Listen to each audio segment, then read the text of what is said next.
Bonjour, c'est Julie. Alors, après la lecture du conte au mois de janvier, donc janvier, on était avec Celle qui parle à ses proches, couleur orange. En février, on était avec La gardienne de la sagesse, couleur grise. Et en mars, là, on est avec Celle qui pèse la vérité et la couleur brune. Donc,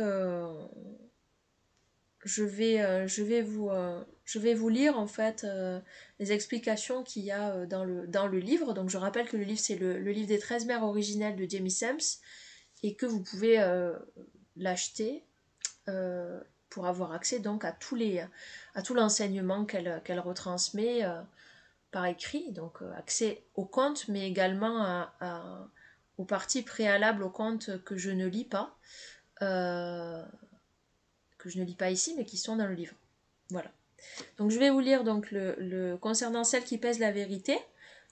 C'est ce qu'elle est en fait, ce qu'il a défini en fait en tant que mère de clan, ainsi que ce qu'elle nous enseigne. Et ensuite, je vous lirai le, le conte. Donc je vous souhaite déjà une bonne écoute et puis je vous rappelle que vous pouvez commenter, faire le, faire le parallèle avec vos vies si vous en avez envie, si ça vous parle, dire ce que vous avez aimé, est-ce qu'il y a des images, est-ce qu'il y a des mots, est-ce qu'il y a des... Voilà, ce qui est là pour vous. Celle qui pèse la vérité.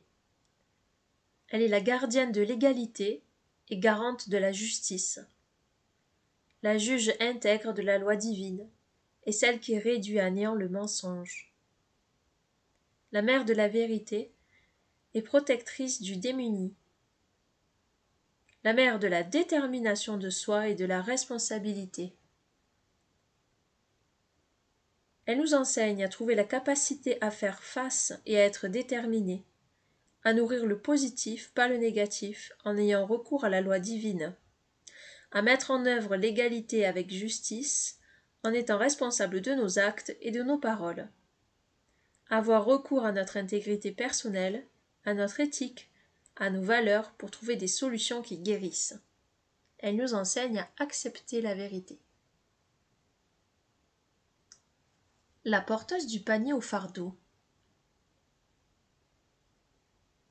Assise dans son wigwam, celle qui pèse la vérité en observait les murs, faits de boue et de feuilles.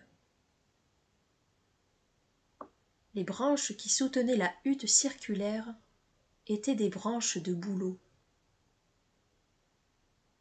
Par endroits, un morceau d'écorce blanche captait le reflet du visage rond de grand-mère Lune, dont la lumière se glissait par le trou de la cheminée, creusée au milieu du toit bombé du wigwam. Par cette nuit chaude, elle n'avait nul besoin d'un feu, et elle était heureuse d'être assise en tioé, la tranquillité. Il était réconfortant de savoir qu'elle pouvait faire appel ici, dans la tranquillité de son cœur de chercheuse, à la médecine du boulot, qui est de découvrir la vérité. L'esprit de la chouette blanche était à ses côtés, en cette nuit où elle devait prendre une décision de justice. L'un des morceaux d'écorce, d'une pâleur fantomatique, semblait en refléter l'image dans l'espace circulaire de la hutte. Celle qui pèse la vérité était soutenue par la médecine de la chouette blanche, qui est d'éliminer mensonges et tromperies. La chouette était une gardienne de la sagesse.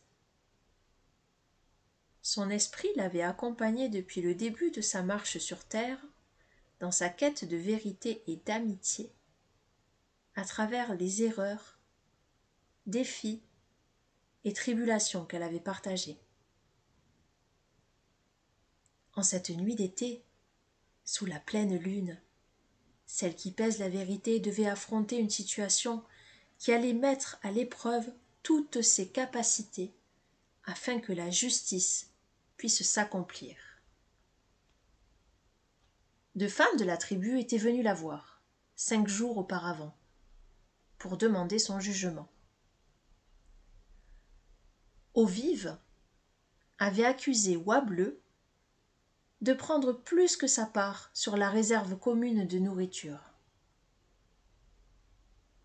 Et Oie-Bleu avait accusé Eau-Vive d'être trop curieuse et de propager des rumeurs en laissant traîner son regard et ses oreilles dans l'espace sacré des autres. Celle qui pèse la vérité avait passé les 4 nuits et jours suivants à fumer pour s'imprégner de ce qui était en jeu dans la situation. Au prochain lever de Grand-Père Soleil, elle ferait connaître sa décision devant le conseil de la tribu. Pour voir au-delà des illusions brumeuses de cette délicate situation, celle qui pèse la vérité s'était orientée en direction de l'Est, à l'aube du premier jour de son processus de prise de décision. Elle avait offert la pipe à Grand-Père Soleil et avait demandé la clarté et la lumière spirituelle.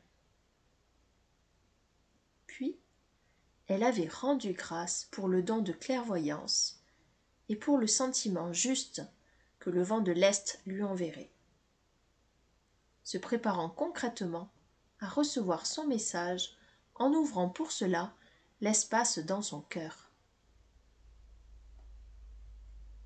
Ensuite, elle avait chargé la pipe et s'était assise en tilleué, la tranquillité, pour faire un par le souffle en fumant avec les esprits de chacun des proches convoqués dans le tabac. À chaque bouffée, elle sentait la médecine ainsi que la force des esprits de l'Est pénétrer son corps. La fumée qui s'élevait de la pipe flottait vers le ciel, créant un remous dans le vent d'Est et lui apportant la lucidité qu'elle souhaitait.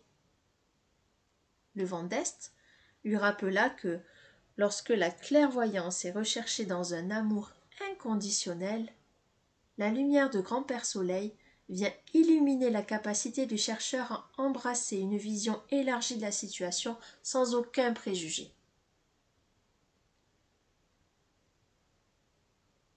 Quand le manteau du ciel de nuit, couleur de fleurs de sauge pourpre, se posa de lui-même sur la nation du ciel en cette première nuit, celle qui pèse la vérité reçut de nouvelles lumières en observant le bol de médecine étoilé. Après cela, pendant son sommeil, ses rêves furent remplis de nouvelles visions et de nouveaux éclairages concernant Oie-Bleu et Eau-Vive. À l'aube du matin suivant, elle répéta son rituel, en invitant les esprits du Sud à lui montrer ce à quoi elle pouvait se fier dans cette histoire et chez les 2 femmes qui étaient impliquées. Ce soir-là, de nouveau, elle observa le ciel de la nuit pour y lire des signes et des présages. Ses rêves lui parlaient des leçons d'innocence et d'humilité qui devaient être apprises en la circonstance. Lorsque l'aube pointa au 3e matin, celle qui pèse la vérité emporta sa pipe sur la crête de la montagne sacrée, où elle répéta sa cérémonie de convocation des esprits. Cette fois, elle appela le vent d'ouest, lui demandant la force d'aller à l'intérieur de soi, pour y rechercher les réponses qui apporteraient une compréhension plus complète des signes qu'elle avait vus et des messages qu'elle avait reçus. Au vent d'ouest, il fut demandé de lui montrer de quelle façon sa décision allait affecter le futur des 2 femmes et de leur tribu, ainsi que des générations à venir, c'est-à-dire de ceux qui n'étaient pas encore nés. Dans la soirée qui suivit, en observant le ciel de la nuit et au cours de ses rêves, celle qui pèse la vérité obtint de nouveau les réponses auxquelles elle aspirait. La quatrième aube fut celle de la cérémonie de convocation de l'esprit du vent du Nord. Celle qui pèse la vérité se tint au bord de la crête de la montagne sacrée, en demandant la sagesse. Elle adressa au grand mystère la gratitude qu'elle éprouvait pour les réponses déjà reçues, et elle y ajouta ses remerciements pour la sagesse qui allait lui venir. Elle demanda la guérison soit accordée à tous ceux qui étaient concernés, et que la bonté de la loi divine, qui était au cœur de cette leçon, enrichisse la vie de tous ceux qui en seraient témoins. Puis, elle remercia pour l'occasion stimulante offerte par cette situation de développer sa propre capacité à accepter la vérité en elle-même et chez les autres. Celle qui pèse la vérité s'assit dans son wigwam pour réfléchir aux signes qu'elle avait relevés ce soir-là dans le bol de médecine étoilée du ciel de la nuit et à tous les messages reçus lors des 4 précédents jours et nuits. Elle fit appel à l'esprit de la chouette blanche, qui avait la garde de la direction d'en haut de son espace sacré, et demanda à cet esprit de se manifester dans la hutte. Puis, elle convoqua la belette, qui gardait la direction d'en bas de son espace sacré. Enfin, elle appela le corbeau, le gardien de la loi divine et protecteur de la direction intérieure de son cœur. Assise dans le calme et regardant la nuit de ses yeux grands ouverts dans l'obscurité, elle attendit.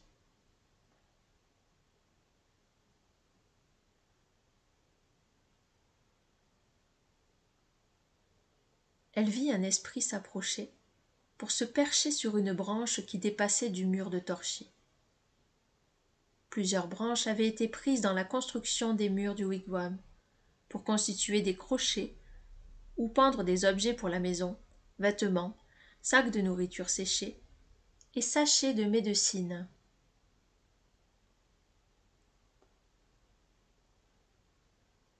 La chouette se choisit une branche libre, ulula un salut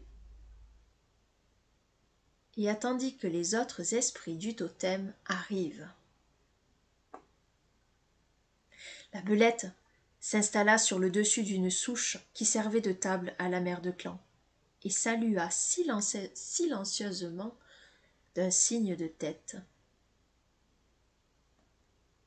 L'esprit du corbeau entra par le conduit de la fumée au sommet du wigwam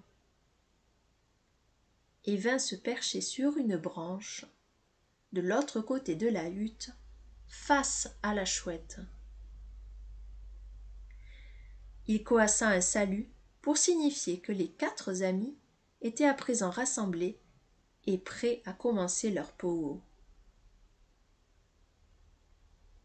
Celle qui pèse la vérité était reconnaissante envers les esprits du totem qui étaient venus l'aider dans sa prise de décision finale concernant Eau-Vive et Oie-Bleue.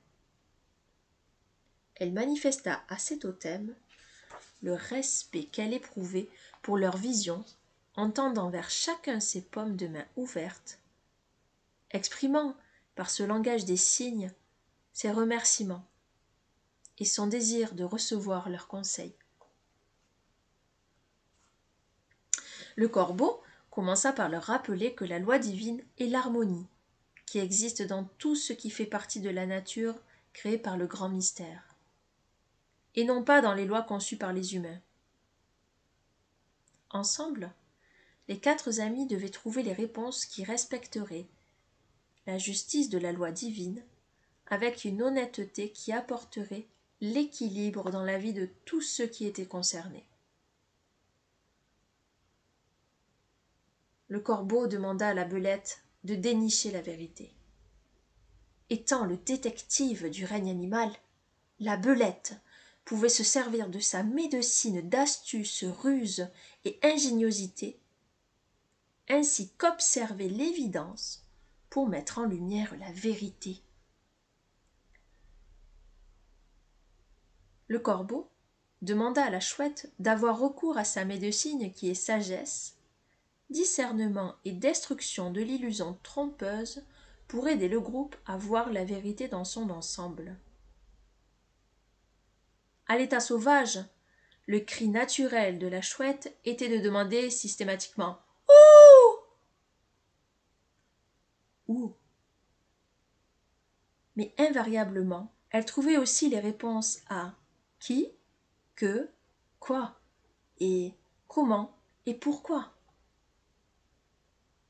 Elle était capable de découvrir ces réponses parce qu'il lui était facile de faire la différence entre une vérité, une moitié de vérité et un mensonge.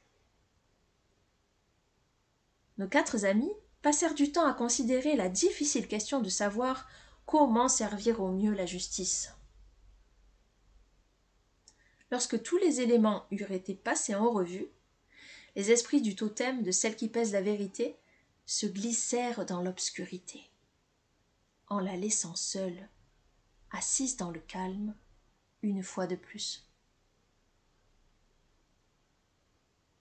Elle fit alors prendre à son corps la position d'un grand lézard, qu'on appelle crocodile, de façon à entrer en contact avec sa médecine de digérer et assimiler la vérité. À la façon du grand lézard des rivières, elle prit son repas de pensée en plongeant dans les eaux de ses sentiments personnels et absorba chaque morceau de vérité pour pouvoir intégrer tout ce qu'elle avait appris sur la situation. Tout en reposant sur le ventre dans son vêtement de nuit, elle envoya, depuis son nombril jusqu'au plus profond du corps de la terre-mère, le cordon ombilical qui la reliait spirituellement à elle.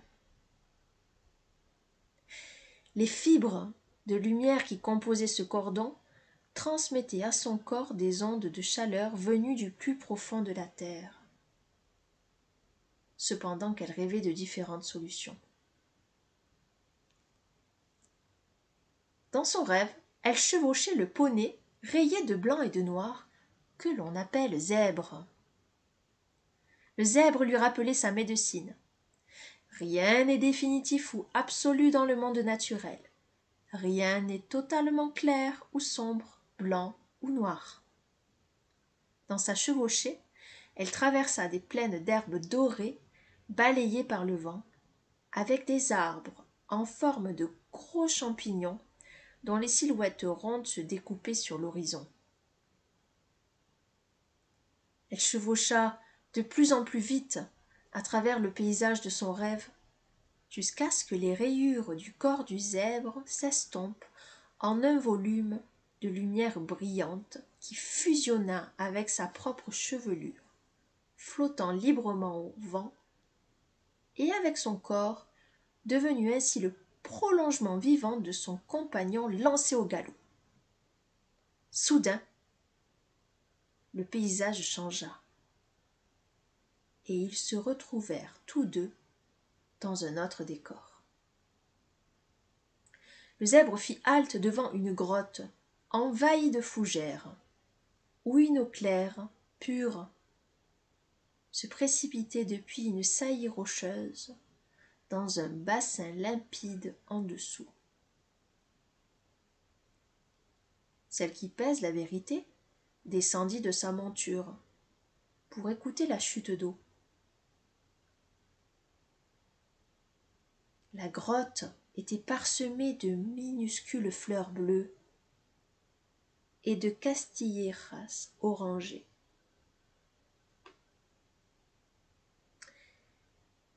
Elle remarqua que quelque chose venait de bouger derrière le cours d'eau. Le ragondin émergea, avec ses yeux brillants dans son masque noir de bandit, tout sourire, comme s'il s'attendait à l'arrivée de la mère de clan. « Salut, mère! Cela fait bien longtemps que nous nous étions pas retrouvés, les yeux dans les yeux. Je vois que tu as pas mal voyagé, dit le ragondin. Celle qui pèse la vérité ressentit au fond de son ventre la chaleur de salutation du ragondin. Elle s'avança pour dire bonjour à son vieil ami. « Mon cœur est comblé, petit bandit, » répliqua la mère de clan. « C'est bon de te regarder de nouveau dans les yeux. Quelle parole de sagesse as-tu pour moi à présent ? »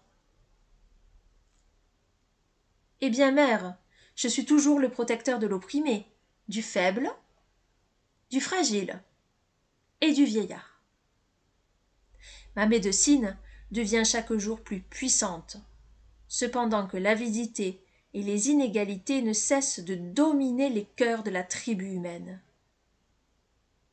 Je suis venu te dire, lorsque tu vas arrêter ta décision avec le lever de Grand-Père Soleil, tu voudras peut-être prendre en considération les droits de ceux qui dépendent aussi des réserves communes de nourriture, mais qui n'ont pas pris leur part pour pouvoir laisser davantage aux autres. Ces membres de ta tribu ont pourtant planté, ramassé, entassé, autant que les autres, mais, dans leur docilité et leur humilité, ils ont choisi de venir en aide à ceux qui sont dans le besoin, en prenant moins que ce à quoi ils ont droit.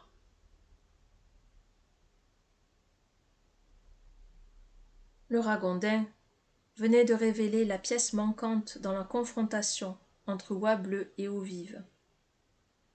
Les droits de ceux qui avaient été lésés, sans qu'on y prenne garde, par les agissements des deux femmes devaient être pris en compte. Dans son rêve, celle qui pèse la vérité pouvait voir le zèbre s'ébrouer et gratter le sol pour attirer son attention. Le zèbre se mit à hennir, puis parla haut. « Rien n'est jamais noir ou blanc, n'est-ce pas, mère ?» Le rêve s'évanouit, obligeant celle qui pèse la vérité à bouger son corps pour sortir du paysage de son rêve et revenir à ses pensées dans la chaleur de son ventre nourri par la terre-mère. À tous les sentiments expérimentés pendant les 4 jours et nuits précédents se mêlait, dans les fibres de lumière du cordon ombilical, la sagesse recueillie auprès des esprits de son totem, ainsi que les souvenirs ramenés de son rêve. Tout ensemble, sentiments, impressions, faits et sagesse, tourbillonnaient à l'intérieur du ventre de la mère de clan, ce qui constituait une bonne dose d'informations à digérer avant le lever du grand-père Soleil. Celle qui pèse la vérité réexamina en détail l'accusation d'Eau Vive. Eau Vive avait dit que Oie Bleue avait pris plus que sa part sur la nourriture qui avait été plantée, cultivée, récoltée et mise en réserve par tous les membres de la tribu. Si Oie Bleue avait accumulé pour sa famille davantage de nourriture que sa part juste, la mère de clan se souciait de comprendre profondément pourquoi elle avait agi ainsi. La belette avait montré à celle qui pèse la vérité la douleur qu'Oie Bleue avait enfouie dans son cœur, avec la perte de son enfant mort de faim 2 hivers auparavant. La chouette avait vu à travers la réaction trompeuse d'Oie Bleue qui avait accusé Eau-Vive de se mêler des affaires des autres, son effort pour cacher sa peur d'être découverte et qu'un autre de ses enfants meure ainsi de faim. Oie-Bleu avait été blessée et n'avait pas pu guérir de la perte de son petit, parce qu'elle se blâmait elle-même de ne pas avoir ramené assez de nourriture pour sa famille.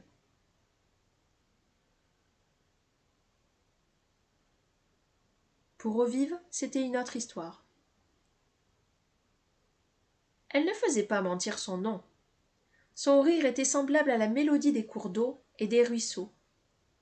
Mais sa faiblesse était de déverser son bavardage sur les autres, sans se soucier de l'importance du préjudice qu'elle pouvait ainsi porter à autrui. Il était vrai qu'Eau-Vive ne gardait pas pour elle-même son avis, et qu'elle ne réservait pas ses yeux et ses oreilles à ceux qui la concernaient. C'est pourtant le respect d'une certaine courtoisie qui préservait l'espace sacré dans la vie tribale. Cette règle, pour une vie heureuse, était bonne. Elle voulait que les membres de la tribu, quels qu'ils soient, détournent les yeux lorsque la vie personnelle de quelqu'un d'autre se trouvait exposée au grand jour. Si par inadvertance quelque chose échappait, qu'il captait au passage, cela était considéré comme une information privilégiée et ne devait pas être répété, pour ne pas manquer de respect à l'espace sacré d'autrui. Sans aucun doute, Eau-Vive se montrait une redoutable fouineuse dès que l'occasion s'en présentait. Et son besoin outrancier d'être remarquée et reconnue lui avait créé des problèmes par le passé. Son comportement s'enracinait dans le fait de n'avoir jamais été prise en considération étant enfant.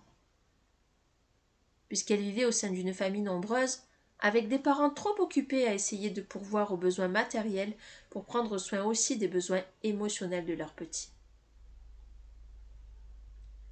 Pendant son enfance, Eau-Vive avait développé un caractère de rapporteuse, en découvrant qu'elle pouvait attirer l'attention sur elle si elle adoptait elle-même une attitude stricte et indignée lorsqu'elle signalait les mauvaises actions des autres.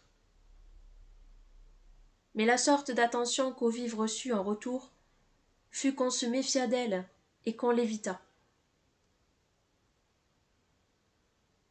Dans sa propre confusion à savoir si oui ou non elle se faisait remarquer, Eau-Vive s'était effectivement coupée elle-même de véritables relations d'amitié. Oie-Bleu agissait à partir d'anciennes douleurs et d'anciennes peurs. Eau-Vive agissait à partir de ses blessures et de son besoin d'être aimée et reconnue. Chacune était assise d'un côté du grand miroir fumant, projetant ce qu'elle supposait être la vérité dans le brouillard des illusions. Un brouillard qui pouvait déconcerter même l'observateur le plus averti. Celle qui pèse la vérité prit son comptant de nourriture par le cordon ombilical qui la reliait spirituellement depuis son nombril au plus profond du corps de la terre-mère. Il lâcha prise sur le problème en dormant jusqu'à l'aube. Juste avant midi, elle changea de vêtements et revêtut sa tenue d'apparat. La peau de biche dans laquelle ses atours étaient confectionnés avait été tannée, puis travaillée au charbon et à la cire pour donner les pièces avec lesquelles elle avait réalisé sa robe, ses pantalons et ses mocassins. La mère de clan fouilla au fond de l'étagère entorchie de son wigwam pour en ramener un sac spécial. Avec précaution, elle déballa le masque de corbeau qu'elle avait sculpté il y a bien longtemps et le regarda en face. Les plumes noires avaient été fixées sur le masque par une colle qu'elle avait fabriquée en taillant et en faisant bouillir des pattes de bison. Elle avait passé 2 lunes à créer le masque, et elle était heureuse du résultat, aujourd'hui encore après tant d'hivers. Le bec était jaune, symbole de la loi divine, dispensée à tous dans l'amour inconditionnel, semblable à la couleur jaune de Grand-Père Soleil.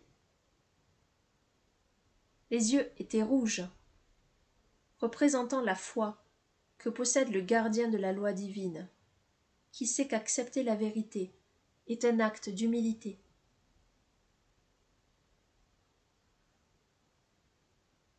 Lorsque Grand-Père Soleil fut au zénith de son parcours à travers le ciel bleu, celle qui pèse la vérité s'assit dans sa grande tenue au milieu du conseil de la tribu.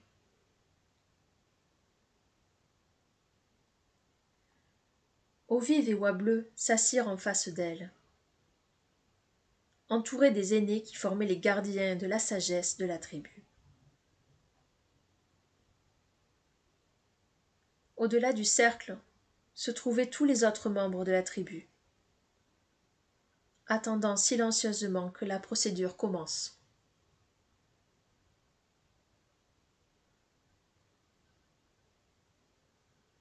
Celle qui pèse la vérité prononça des paroles de remerciement, exprimant sa gratitude pour l'occasion de partage et de guérison qu'offrait la situation en question.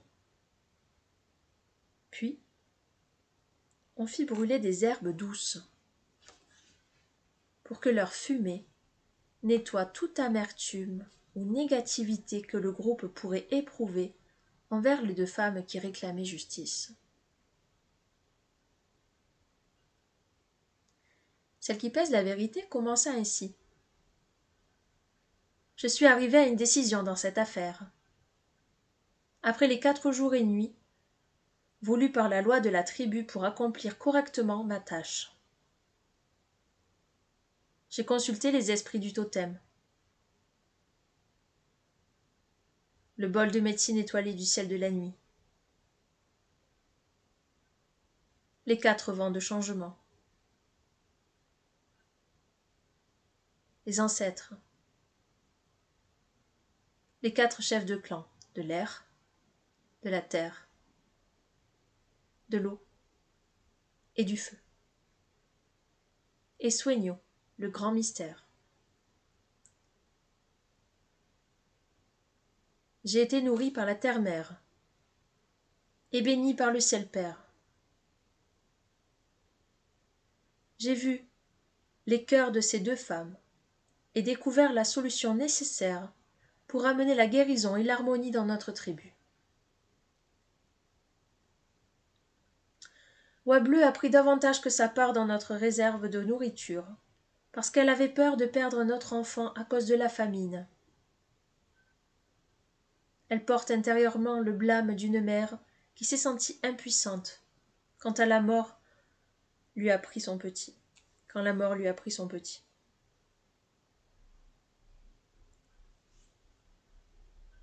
Bien qu'elle ait été guidée par la honte et la peur, c'est un comportement égoïste qui n'a pas pris en considération les droits de ceux qui ont travaillé tout aussi dur qu'elle pour constituer ces réserves d'hiver dont nous dépendons tous. Pourquoi Bleu marche de nouveau sur le chemin de beauté? Elle doit rendre la part qu'elle a pris en trop.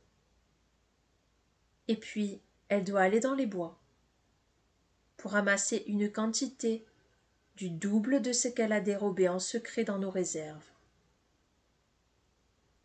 Les baies, racines sauvages, noix et herbes qu'elle ramassera seront réparties entre toutes les familles qui ont perdu un des leurs lors de la dernière lune des privations.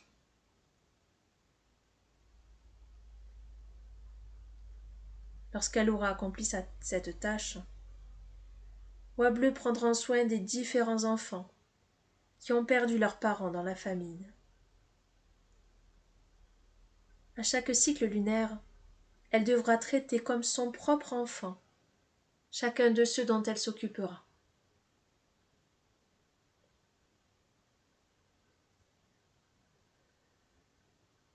Eau-Vive a parlé hors de propos lorsqu'elle a rapporté son commérage sur Oie Bleue. Elle n'a pas respecté le droit naturel qu'a tout membre de la tribu de déterminer pour lui-même quel est le comportement correct basé sur son point de vue sacré. Eau-Vive devra suivre Oie Bleue comme une compagne silencieuse et l'aider dans sa récolte ainsi qu'au cours de ses visites aux familles en deuil. Pendant tout le temps où elle aidera Oie Bleue, Eau-Vive n'est pas autorisée à parler de ce qu'elle a vu ou entendu. Et elle ne devra pas non plus en parler dans le futur. Pendant les 13 prochaines lunes, Eau-Vive ne parlera pas du tout. Elle écoutera. Elle aidera la femme médecine et moi-même pendant les séances de soins et de conseils, mais il lui est interdit de parler de ce qu'elle voit ou entend, et elle ne devra pas non plus en parler dans le futur. Les deux femmes devront se présenter à nouveau devant ce conseil dans 13 lunes. Danaoe. Ainsi était décidé.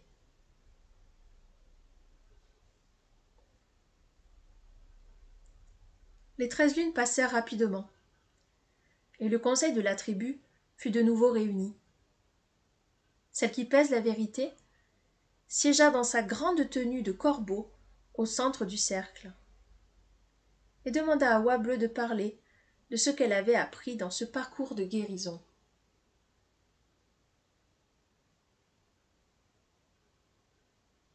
J'ai appris que tous les membres de cette tribu ont souffert de pertes, mère. J'ai partagé mon deuil et les leurs. J'en suis venue à réaliser que nous travaillons ensemble, pour une bonne raison. Unité, partage, et soin les uns aux autres et la force qui nous lie ensemble comme un seul corps. J'ai abandonné ma peur de la précarité, et j'ai découvert la foi qui m'avait fait défaut. Je n'ai plus peur de me retrouver seule. Si mon enfant meurt et part pour le monde de l'esprit, j'ai fait la paix avec moi-même. Il ne porte plus en moi le blâme ou la honte qui obscurcissait ma compréhension. J'ai élargi ma famille au-delà des frontières de la parenté de sang, et j'ai aimé chacun des enfants qui avaient besoin de moi.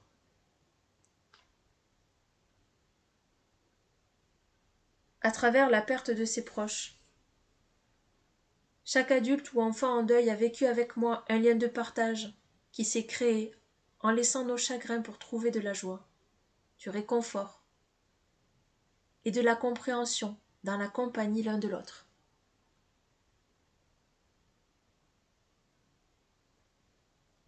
Celle qui pèse la vérité remercia Oie Bleue et demanda à Eau-Vive de parler des leçons qu'elle avait apprises pendant les 13 dernières lunes. Eau-Vive n'avait pas parlé depuis la dernière fois où elle avait comparu devant le conseil de la tribu, et son malaise était visible. Elle s'efforça en vain de faire sortir un mot rauque de sa gorge.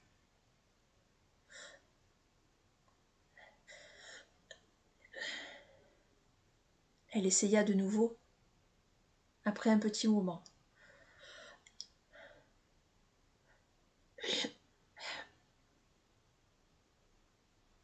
Et retrouva enfin sa voix. Ces 13 lunes, ces 13 lunes ont changé mon attitude, mon chemin, ma compréhension et mon sens de soi. Je veux t'exprimer ma gratitude, mère. En écoutant les histoires des autres, j'ai vu et entendu l'histoire de mon propre cheminement. depuis la blessure jusqu'à la guérison. J'ai appris la gentillesse et la compassion pour moi-même en faisant attention aux autres et en prenant soin d'eux. Oh, je comprends la folie de mon besoin d'avant d'être reconnue comme une personne de valeur. Je me sentais sans valeur, parce que je n'avais jamais vu mon propre potentiel, ni mes talents. Je n'avais l'expérience que de la voix qui critiquait dans ma tête et qui disait que je ne serais jamais assez bien. Et parce que je ne croyais que je ne valais pas la peine d'être aimée, j'ai blessé les autres en soutenant qu'ils devaient suivre un chemin fait des mêmes règles dures que celles que je m'étais imposées à moi-même. J'ai appris la compassion d'oie bleue et de ceux qui ont partagé les peines de leur cœur. J'ai appris à dépasser le ressentiment que j'éprouvais à cause du jugement que tu as prononcé il y a 13 lunes. J'ai été privilégiée de pouvoir être associée à l'art de soigner de la femme médecine et de bénéficier de ta bienveillance, de ton bon sens, de ta capacité à donner des conseils et de ta sagesse compassionnée. Pour tous ces dons et pour la guérison de mon cœur, je suis profondément reconnaissante.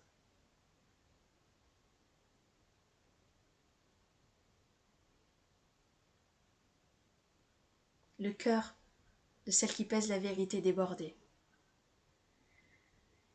Des cris de joie et hurlements de victoire emplirent l'air du matin, manifestant que tous les membres de la tribu se réjouissaient. Chacun d'eux avait vu les changements des deux femmes et attendu impatiemment ce jour. Le chemin de beauté avait été restauré au sein de la tribu sans châtiment injuste ou toute autre décision qui aurait pu créer une scission entre eux. Tout venait au service de l'harmonie, de la loi divine. Chaque femme avait accepté la vérité de ses agissements et découvert des façons de soutenir et soigner les vieilles douleurs qu'avait créées son chemin tordu. La vie était bonne, et l'abondance qui se trouvait au cœur de cette tribu aimante revenait avec son équilibre. Celle qui pèse la vérité vit que Eau-Vive et Oie-Bleue avaient appris la valeur de la sororité en agissant ensemble dans leur diversité. Pour mener à bien leurs propres tâches, chacune avait dû s'appuyer sur l'autre, voir leurs similitudes, et aller au-delà de leurs opinions pour trouver un lien commun. Grâce à cette compréhension mutuelle, une amitié était née, qui avait rendu sœurs d'anciennes ennemies. Eau-Vive venait de découvrir la première véritable amitié dans sa vie, et Oie-Bleue venait de soigner sa peur de l'abandon. Celle qui pèse la vérité adressa ses remerciements à Soigno, le grand mystère, pour les leçons qu'elle venait d'apprendre en tant que porteuse du panier à fardeau. La mère de clan n'éprouvait plus du tout comme une charge son rôle de rendre justice. Elle réalisa que chaque être à deux jambes porte avec lui le fardeau de la responsabilité de ses propres actions. Pour grandir, chaque être humain recueille les leçons qu'il a besoin d'apprendre, ajoutant ses expériences dans le panier au fardeau qu'il porte au cours de sa marche terrestre. La responsabilité d'accepter la vérité de ces leçons est laissée à chaque individu. À lui de décider s'il se sent encombré ou libéré par ces expériences.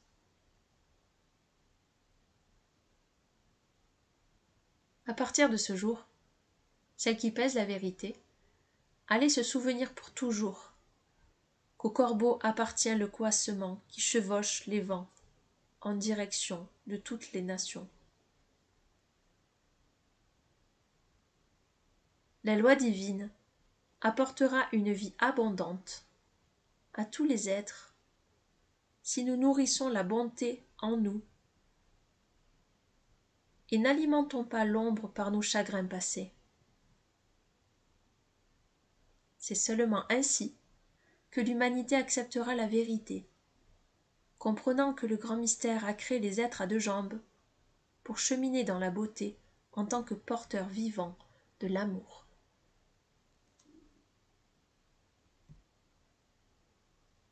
Et voilà, le conte est terminé. Je vous retrouve tout bientôt avec la lecture du texte sur la lumière et la couleur brune, en lien avec celle qui pèse la vérité, sur un autre podcast. Vous avez également tous les podcasts que Claire-Lise va faire ensuite. Et je vous rappelle que du coup, vous avez déjà ceux de janvier et de février. Et pour ceux qui n'auraient pas tout regardé, il est toujours temps d'écouter et de regarder les podcasts aussi. Et parfois même de les réécouter en fonction de comment ça nous appelle. Parce qu'on n'entend pas les choses de la même manière au fur et à mesure des mois et de ce qu'on vit dans notre vie. Et de l'avancée aussi du processus avec la lecture des contes. Voilà, je vous dis à tout bientôt. Au revoir.